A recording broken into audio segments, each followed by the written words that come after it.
Hi everybody, it's Gemma Lloyd here from WORK180. We're just going to wait 1 to 2 minutes for attendees to join before we kick off. So just be a couple of minutes before we get into the presentation.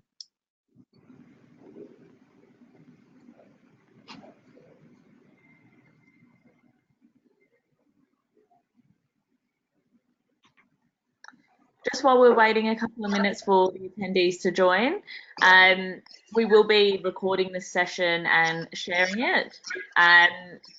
Also, please feel free to post any questions that you may have in the question chat box. We'll be checking that during the Q&A session, the second half of this webinar.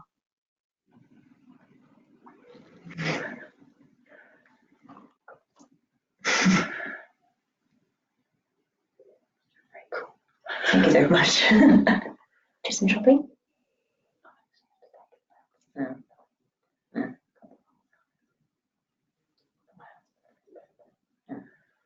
Take two.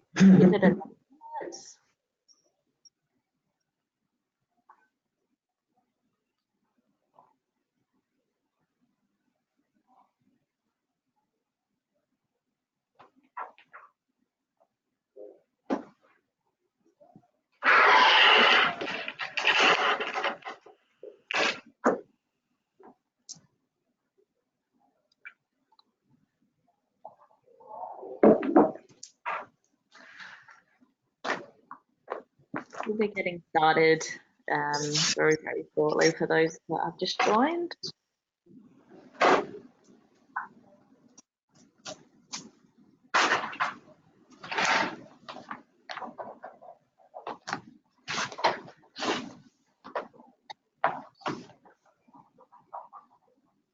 Okay, well, we might kick off now. Hi, everybody. My name is Gemma Lloyd, and I'm the CEO of WORK180. Thank you so much for joining us on this webinar today on the importance of mentoring. So just a couple of housekeeping bits, for lack of a better term, before we get into it. This session will be recorded, and we will be sharing it just in case you have to drop off or you've missed any parts of the webinar. We will be sharing this, as I mentioned, and if you have any questions, please, about mentoring, please put these into the chat or question box, which is on the right-hand side. During the Q&A session, we will be asking these of our guest, Jen Dalitz. So I might kick off now and get started. So the agenda for today, so first of all, I'm just going to set the scene a little bit and tell you about WORK180 and why we're here. A very quick bit about what mentoring is, but then I will be going into an interactive question and answer session with Jen Dalitz, who is the CEO of Women in Banking and Finance. So a bit about WORK180. WORK180 was founded in February 2015, and it was off the back of myself spending 7 years in the tech sector, which is very underrepresented by women, much like many of the workplaces that we may work in on this webinar. I wanted to create a place where women could go and find employers that were committed to supporting them, but moreover than that, provide a transparent directory of what their actual policies and initiatives were. So that's where we were born. We're in the United Kingdom, Australia, obviously, and launching into the US later in the year. In terms of some of those policies that you can look at, it's quite comprehensive. You can look at women in leadership, how they support pay equity, their parental support, and professional development, including mentoring, which is what we're here to talk about today. And just on the right there is Ship It and an example of some of the policies that you can look at on their page. These are some of the employers that we work with, and also some of the members you'll see are Women in Banking and Finance supporters. And we do have community partnerships as well. So as I mentioned, Jen Dalitz is the CEO of Women in Banking and Finance, and these sorts of community partnerships allow us to host webinars like the one today and really give back to the audience. So it's over and above, searching for great employers. It's also around how women can really sort of progress every day in their career. what is mentoring? So there's mentoring, coaching and sponsorship, and that's certainly a question that I'm going to be asking Jen later. But to set the scene a little bit around what mentoring is, essentially it's where a more experienced or knowledgeable person helps a less experienced or knowledgeable person. Typically, mentoring relationships are longer term, so that's, you know, over months or years even, versus coaching, which is a bit more discreet, and it can be, say, for instance, a few sessions. The agenda of mentoring is set by the mentee, the mentor providing supporting guidance, and the focus is on career and professional development. Why do I care about mentoring? This is a very old picture, but it sort of first ignited my love of mentoring, and that was when I was on the subcommittee of Females in Technology and Telecommunications, which is the not-for-profit network supporting women IT. They had an amazing mentoring program, and it's kind of really stuck with me to this day. So as the CEO of WORK180, I currently have 3 mentors myself. One from a general management, you know, CEO perspective. Another one is from a product perspective, as we're a tech startup. And then the third piece is around sort of growth and sales and strategy mentors. And the sessions that I have with them are very, very structured. They're regular and led by myself. I'm also very interested to hear from Jen today around her expertise in mentoring, because I'm sure, you know, even I as a mentee who's been doing it for a while will learn a lot from Jen throughout this session. So I'd like to introduce Jen, who is the CEO of Women in Banking and Finance. Women in Banking and Finance, for those of you that don't know, is a not-for-profit membership association aimed at increasing the representation of female leaders in banking and finance industry. Women in Banking and Finance's corporate members represent major Australian trading banks, investment banks, fund managers, ASX-listed corporates, government departments, law firms and accounting firms, and collectively employ over 200,000 individuals. That's huge. Women in Banking and Finance's industry acclaimed mentoring program has been running for 15 years and has seen over 1,000 women mentored into senior leadership roles across the banking and finance sector. I'm really excited hearing that about the expertise that you have to share with us, Jen. So welcome to the webinar. Thanks, Gemma. Thanks for having me. Our pleasure. First of all, I would love for you to tell me, we covered very, very high levels of them, but please share with me a bit more about Women in Banking and Finance's mentoring program. So, for instance, how does it actually work, and who are the people or participants in the program? Sure. So, hi everyone on the line. Feel free to use the chat box at any time to post any questions, and I'm happy to respond to them as we go along. If there's anyone on the line from one of our WiBF member organisations, please post a little comment there and let me know. I'm always on the lookout for our members, so I can tell everyone about how great we are. Now, Women in Banking and Finance, actually in 2020, we're celebrating our 20th year.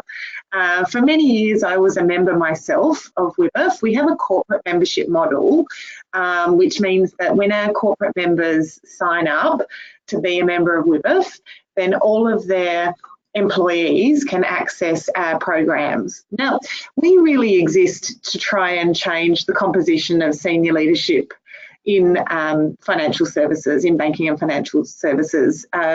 You might or might not be aware on the line that across Australia, in our financial services and insurance sector, 59% of the workforce is female. However, when you move up to the senior leadership ranks, it drops off to around about 9% at the key executive level.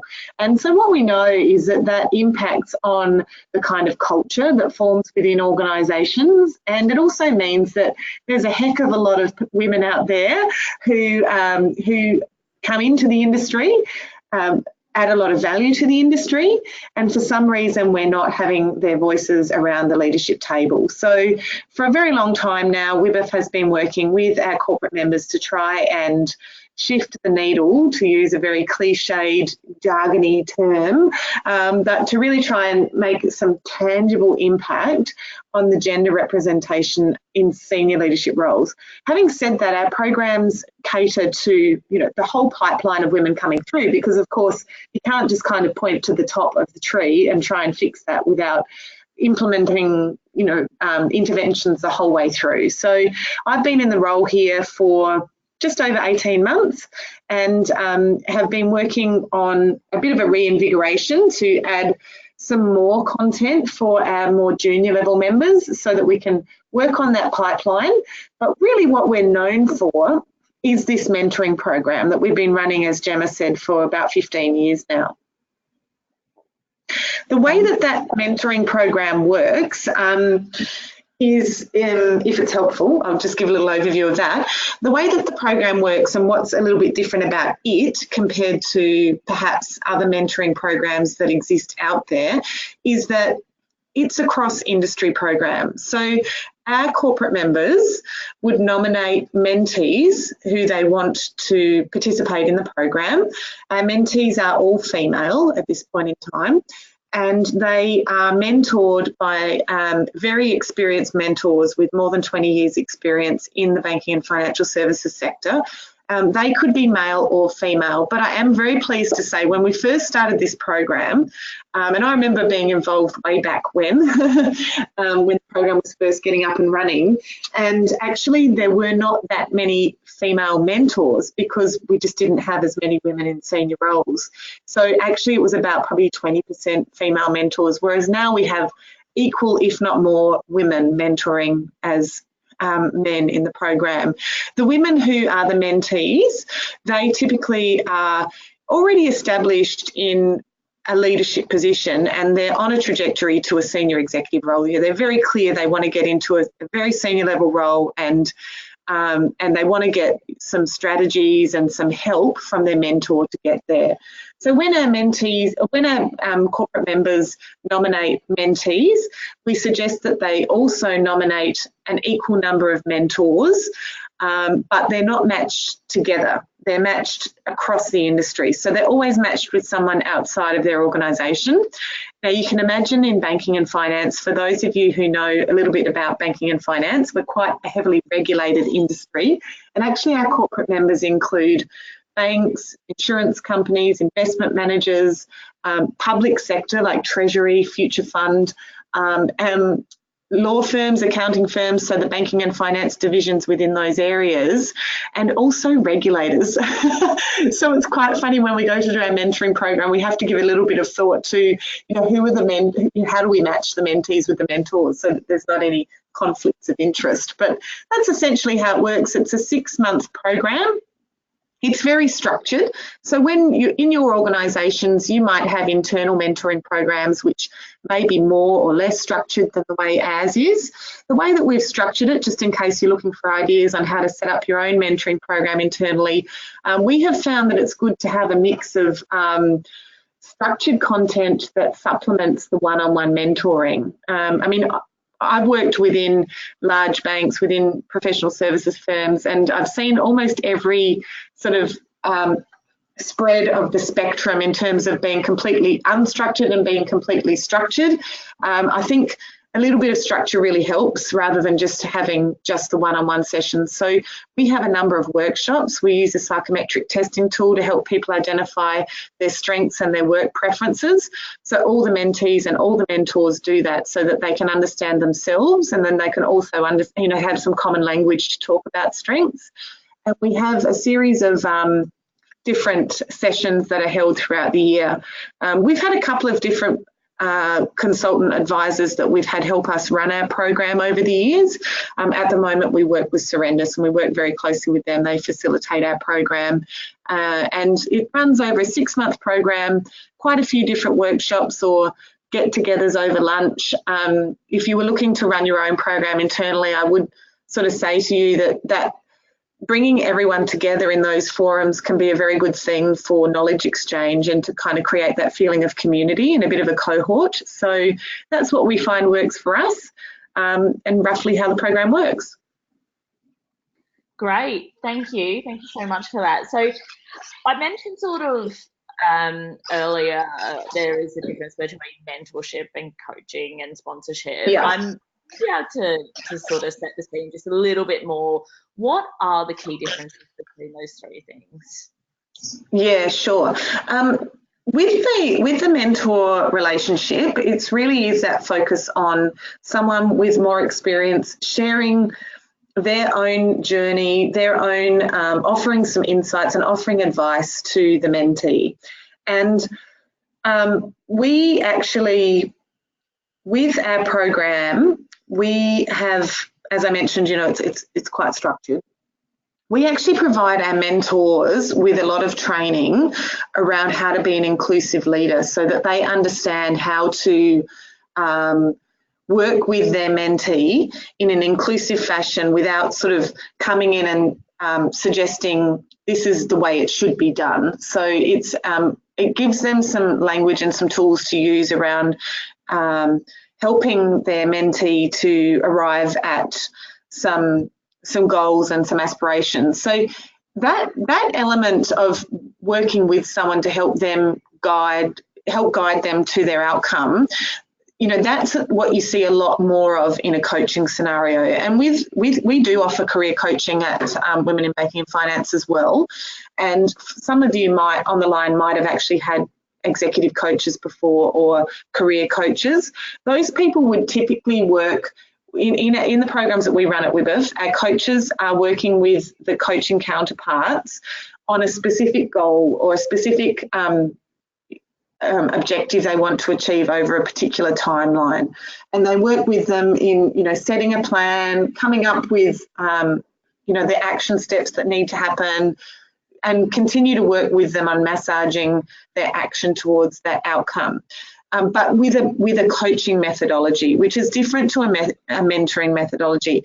A mentoring methodology is much more about bringing the mentor's experience into play and saying, you know, well, oh yeah, okay, tell me about a situation, and then they each talk about experiences that they might have had that were similar and use that to help guide the mentee towards an outcome.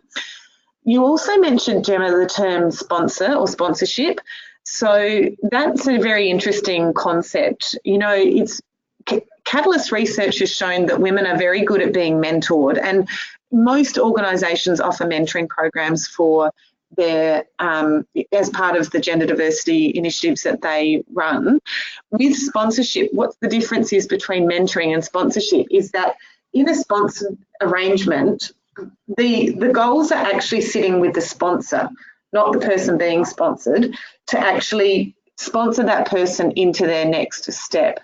So actually, there's some good research, and if you have a look at, there's some case studies that have been produced by big global organisations like Citi and Deutsche Bank, and they've actually had a lot of success in implementing sponsorship programs, because in those situations what they do is they say to the senior leader, okay, here's the person that you will be sponsoring. Your job is to make sure they get a role in the next, you know, within the parameters of what their career aspirations are.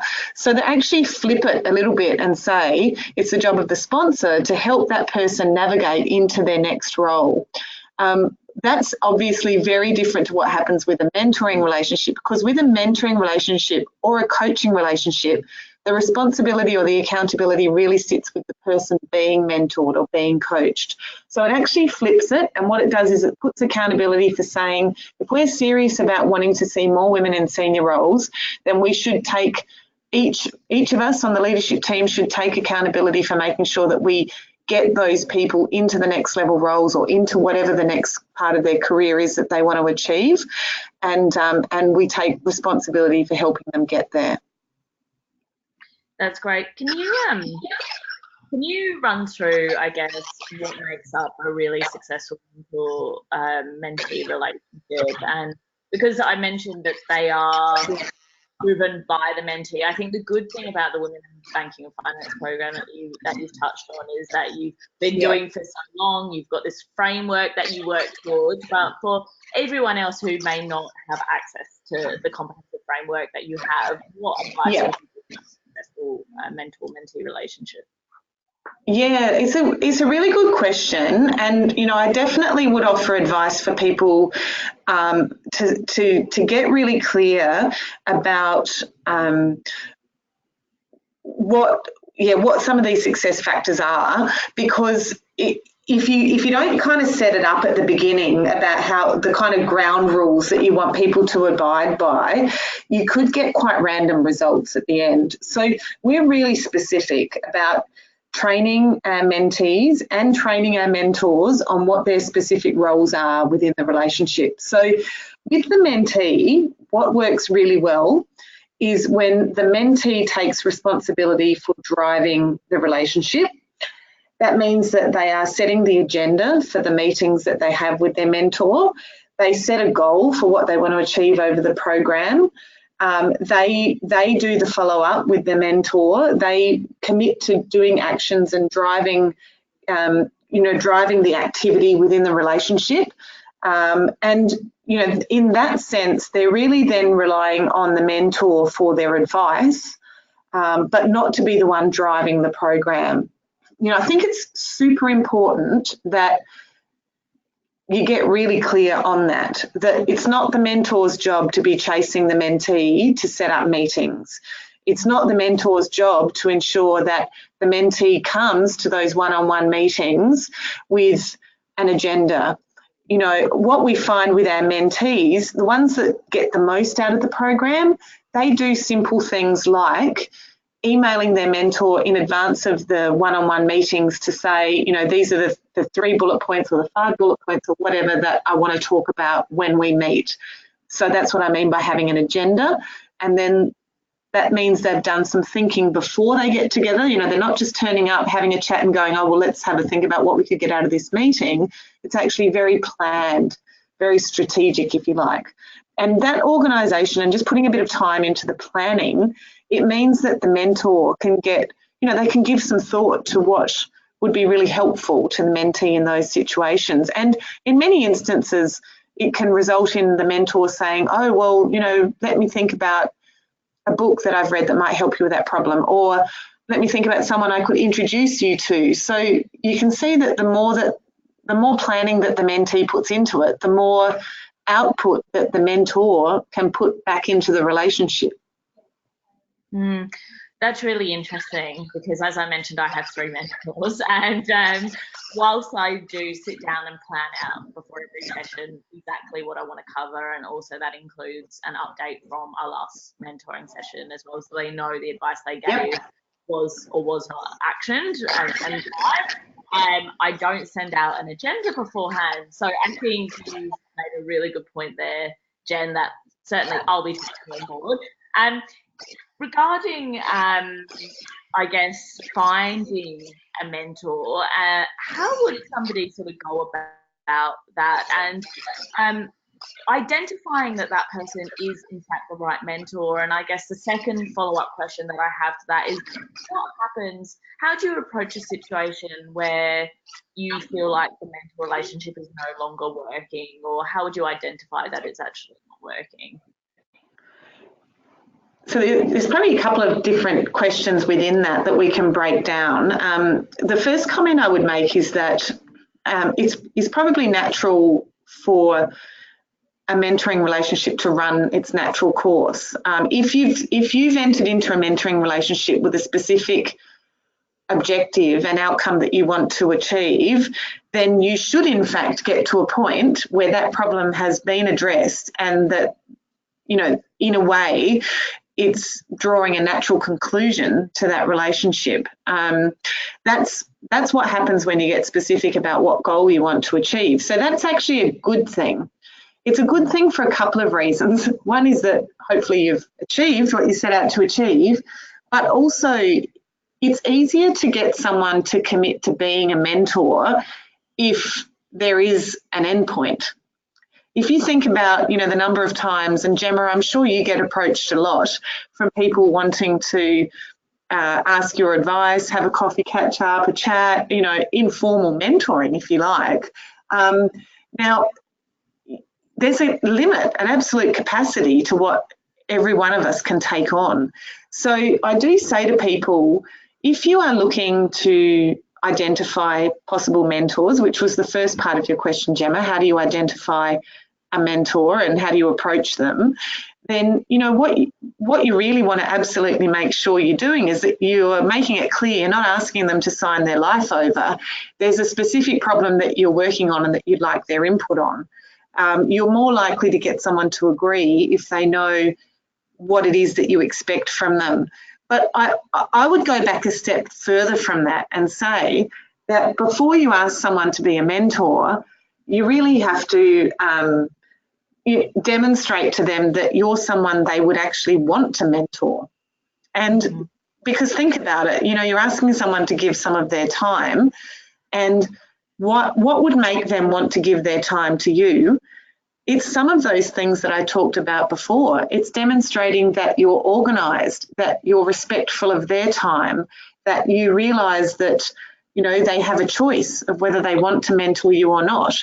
And so if you approach someone, and, you know, it could be someone in your workplace, it could be someone in your industry, outside of your industry. If you were looking to change industries, for example, and you wanted to identify someone to talk to about, you know, what it's like to even work in that other industry, then, you know, you could identify people and then just suggest to them, you know, don't just go down and say, you know, hi, you know, I saw your name come up on LinkedIn. I wondered if we could catch up. You know, they'll probably say no. Whereas if you said to them, hi, I saw your profile come up on LinkedIn. You know, I noticed a post that you put up and it actually resonated with me because I'm working on a challenge like that at the moment, or help draw the connection. So perhaps you've got mutual connections in common or whatever, but just provide them with some context to join the dots, and then suggest to them, I wondered whether you could spare 20 minutes of your time to catch up, you know, by phone or for a coffee, so that I can ask your advice on whatever it is. So it might be, can I ask your advice on, you know, what you think the opportunities are within the banking and finance sector for someone with my skill set? If you get quite specific like that and you suggest to them, you know, you're just looking for a ring-fenced amount of time, then quite often they will give you that time.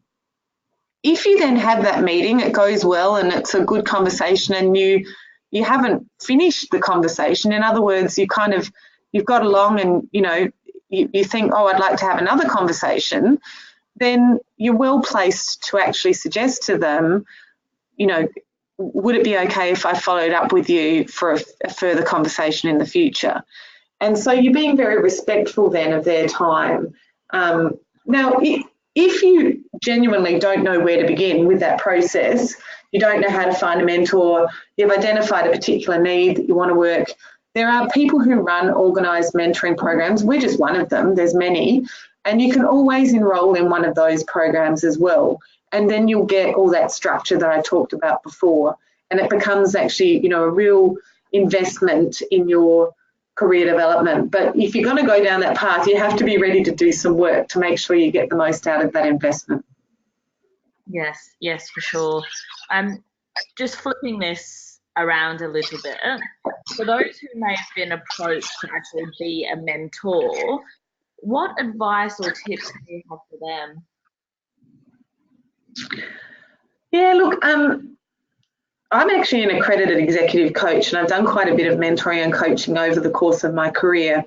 When I worked in one of the big banks and in professional firms, I've run some in-house mentoring programs as well. So what I've sort of noticed from our WiBF program, as well as my own experiences, is that mentors get a lot out of the mentoring relationship as well. That's what's actually great about a mentoring relationship as opposed to a coaching one, is that you actually tend to form a bit more of a relationship with a bit more personal investment in it. And the great thing for a mentor is you will get a lot out of the process. You will learn about challenges that your mentee is facing. You possibly learn new insights. You'll probably learn, you know, things that they can teach you that are not in your area of interest. And because a mentoring relationship is an exchange, it's the exchange of knowledge between the mentor and the mentee, definitely both counterparts get information, benefit from being part of the relationship. For the mentor as well, I would just say one of the things that, really sticks out to me is that you must not fall into that trap of taking on the accountability or the responsibility for the relationship. You've got to leave that with the mentee, because that's theirs to own. And, you can come to the party and you can offer your advice and your input, but you shouldn't be the one driving it. Yeah, for sure, And I'm just curious as well about the a bit more practical side and tool side. Do you ever see, so with one of my mentors, we actually have a shared Google Doc, and every time we have a session, we update that doc, and it's really nicely, everything's in there. We can kind of see what we've done and add in things for the future as well. Do you have any other tips that might help sort of that process piece of keeping track of the mentor-mentee relationship? So interestingly, I would say on that Google Doc idea is that I would typically see that more in a coaching type relationship. So that's interesting that you've ended up in that situation with the mentor-mentee. It's great, good value for you. I think the real thing that works well is when the mentee might or the mentor might just text into each other with just a weekly or a fortnightly update to say, I did it, or I'm going to do it, or whatever it is, just to do quick check-ins. I mean, that can give you a lot of emotional capital with your mentor if you as the mentee are, letting your mentor know about the value that they have created for you or that they've helped you unlock by just staying in touch with them and texting back and forth. Same thing for a mentor. I mean, I normally drop a note periodically to the people that I mentor just to say, hi, just checking in, how are you going? Have you made progress? I don't have to. I just do it because I'm often genuinely interested to hear how they're going. So just staying in touch is a really good thing. But other than that, I mean, I'm a big fan of journals. I think keep a journal of the outcomes that, you're working on, and I like to keep a separate one for my mentoring projects of, what I'm working on and the projects I'm developing. I don't really have a set mentee. I tend to mentor, sorry, I'm getting my E's and O's mixed up. I don't have a set mentor. I tend to have a few different mentors that I tap in and out of over time when I'm working on particular problems. But yeah, so journaling can be good. I'm not sure. Maybe people can post into the chat box some ideas that have worked well for them. Yeah, for sure. And final question from me, because there's been a couple of questions sort of come through from the other participants. You've been involved obviously in setting up programs in the workplace. Do you have any advice for other people that may be looking to do this? Yeah, I think my advice is to just get started if you're thinking of wanting to do one in your workplace, because it doesn't have to be complicated. You can start with simple, just find the number of people, if you want to get a program up and running quickly in your workplace, it doesn't have to be complicated. There's some good tools that you can buy and use. McCarthy Mentoring have some good tools you can buy, mentoring cards that are conversation starters, how to be a mentor book, how to be a mentee, So, you can get started pretty quickly. The key is just to have a bit of, set some ground rules, some common goals. And the other thing you can do if let's say you've got a few people in your workplace who want to be mentored, but you don't know how to go about finding the actual mentor, you can do things like group mentoring sessions where you get, let's say there's a handful of you in your workplace that would like to be mentored. You could get organised and work on it together where, let's say there's 5 of you that want to be mentored. Each of you could take responsibility for finding a different mentor to come and have lunch together as a group, and you could ask questions and share ideas. Many years ago I ran a session, a series of sessions like that, where I would get a group of people around the table and then ask different leaders to come and speak to us and share their experiences. You'd be surprised what people will do if you just ask. That's great. That's great. I love that. I love that, because people may be raising questions that might be you don't know what you don't know kind of situation, and people are asking questions you haven't thought of yet. So you'd be learning potentially a lot more. Is there a way of creating sort of a really safe environment for people to feel open enough to share experiences and ask questions in those more sort of group type scenarios? Yeah, that's a good point. And obviously I overlooked that earlier. With our WiBF mentoring program, we do always make it part of the program that the mentors and the mentees understand and commit to a confidentiality agreement, that, you know, whatever they discuss is confidential between themselves and not to be discussed outside of the room with other people. So I think, you know, if you were going to go down the group path, then Chatham House rules, or, you know, an acknowledgement that you're there to talk about sensitive issues, and, you know, in order to be safe, it's important that everyone agrees, you know, not to mention the individual's names outside of the room. Yes, yes, for sure. That's fantastic. So many insights in there. I'm just going to go on, Jen, to some questions that have been posted by the audience. So the first one here is, how do you find a sponsor? Yeah, sponsors are a little more difficult. It's funny, many years ago I worked in a professional firm, and I was approached by one of the partners after I'd done a really good job for him on a particular project. And he said, oh, you know, do you want me to sponsor you? And I was like, sponsor me? What does that mean? I had no idea what it meant. I was pretty young at the time. So what it basically means is that someone's going to help get you into, you know, the role that you want. I think in the sponsor situation, it's really important that they either currently have a really good understanding of your working style and the way that you work, or that you are prepared to help them get to that point of understanding.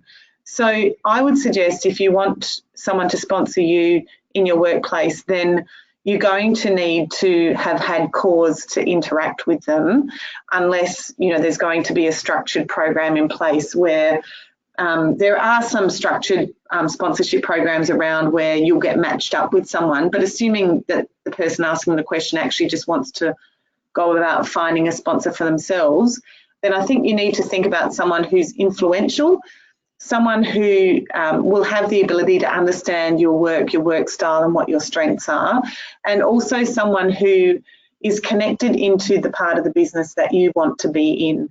So, you know, what I mean by that is, you know, they can't, it's no point in them being a sponsor if they're not going to be able to promote you into the kind of roles that you want. So they need to work in that part of the business, or at least have the ability to recommend you into roles in that part of the business. So I would be thinking about, who are the people who are, you know, who you know in the business? Who do you think you should know if you want to get into a particular kind of role? So, you know, in the kind of organisations that are in WiBF, they are going to be, you know, in a big bank, for example, you want someone who's working in the division that you want to work in to be your sponsor, or someone who is at the same level as, you know, for example, a regional or divisional manager that you might be in your part of the business, that they can recommend you to another person at their level. So they've got to have connections, they've got to be well connected and have the ability to be in the room when those talent conversations are taking place. Every year when senior leaders do their talent planning, they're having a conversation in a room about who's going to be promoted, who's going to be put on the talent development programs, who are the talent that they don't want to lose. So you want someone to be your sponsor who's got a connection to that room and those conversations. That's what you need. And so, you know, you really want to get strategic about who are the people that are going to enable you to get the job that you want.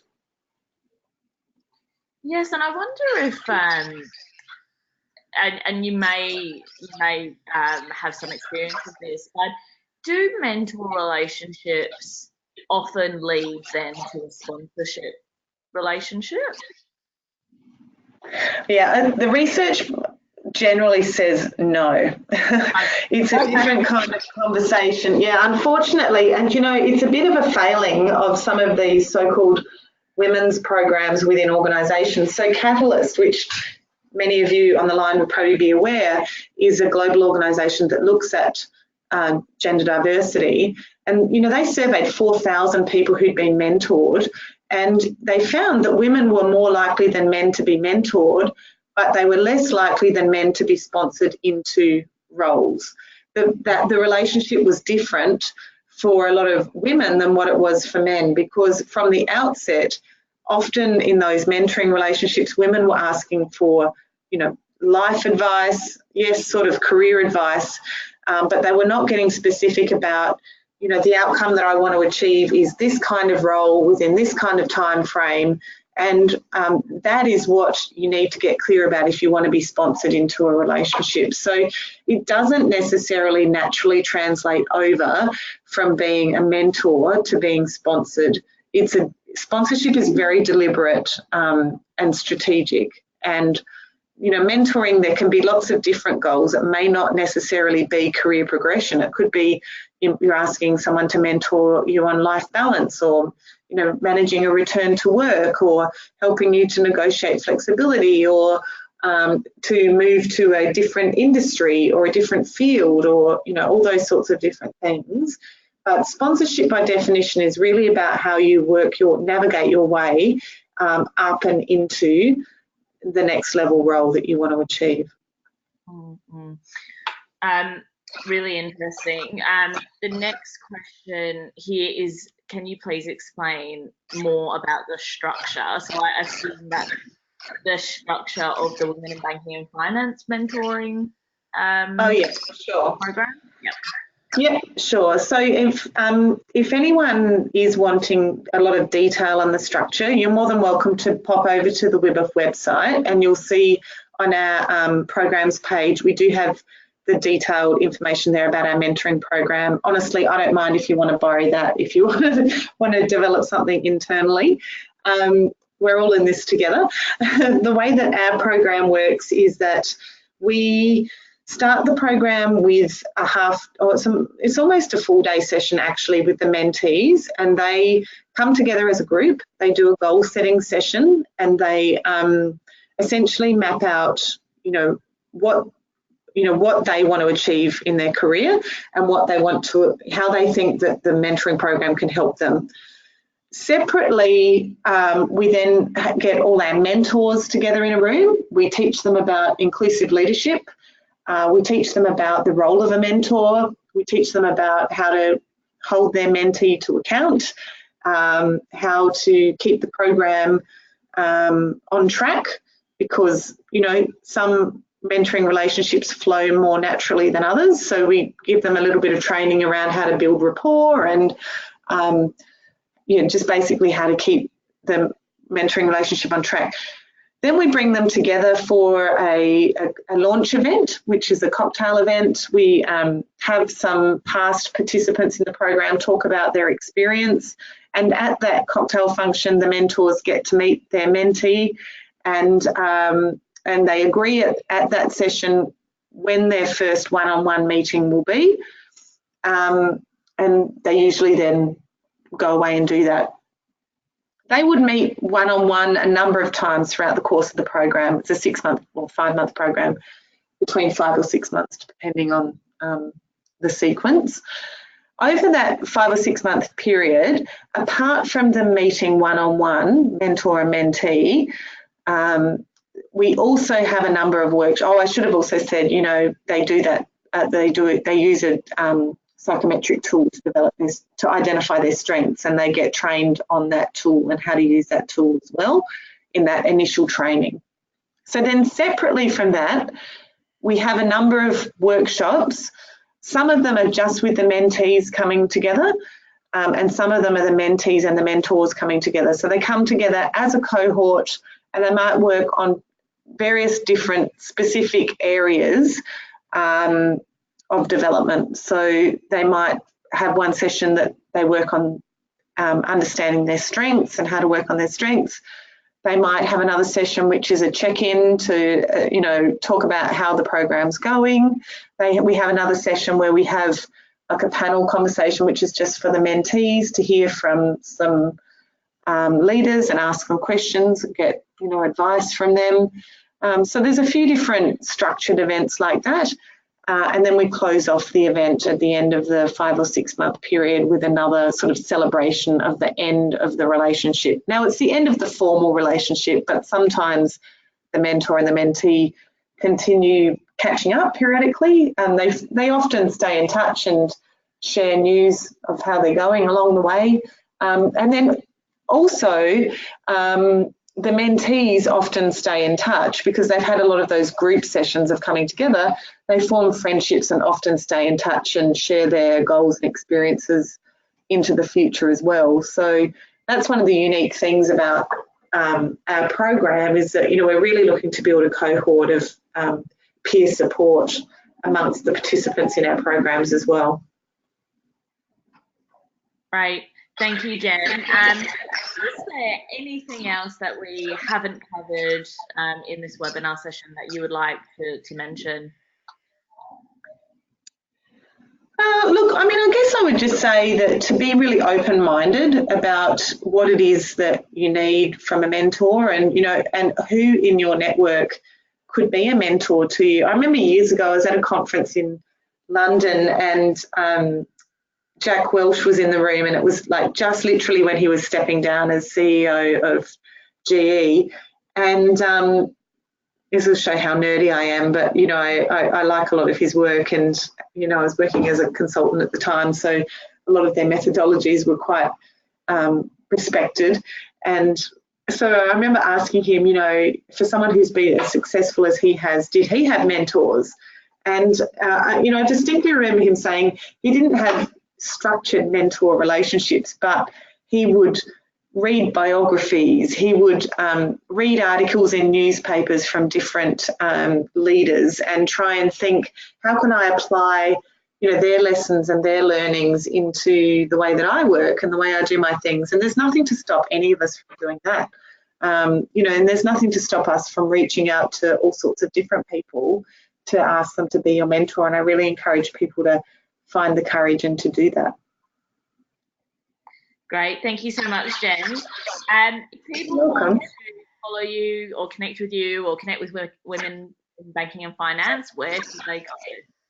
Yeah, absolutely. I'd love to stay in touch. Reach out.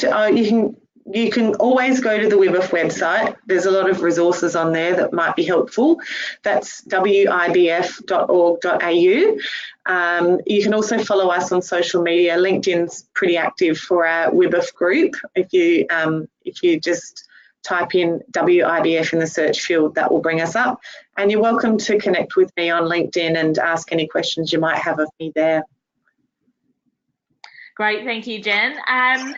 Really appreciate your time. As I mentioned at the beginning, we will be sending out this recording, and we can also send out slides, which was one of the other questions in the chat box.